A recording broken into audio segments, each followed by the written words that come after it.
ประตูน้ำล้นอ่างน้ำหุ่ม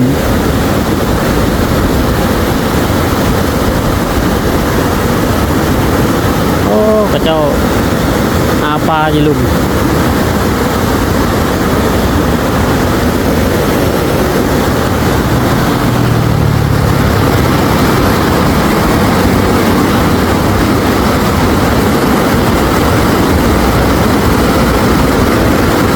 อาปลาตึงแหง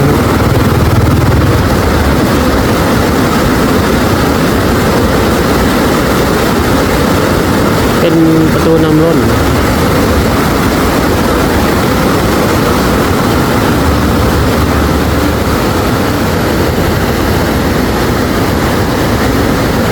มีตูบนั่งกิน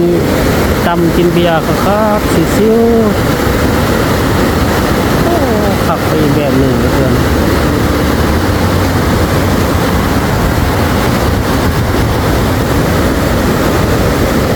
น้ำหุ่มเด้อพี่น้องเลยเป็นน้ำล้นเป็นประตูเปิดน้ำล้นเป็นเปิดพอดีงามน้ำกระไหลเป็นชั้นเป็นพักเป็นพักเป็นพักเป็นพัก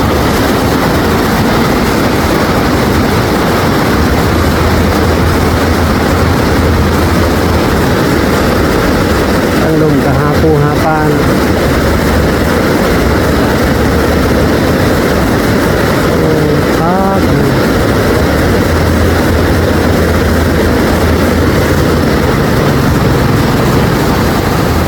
เหมาะแก่การนั่งลิ้น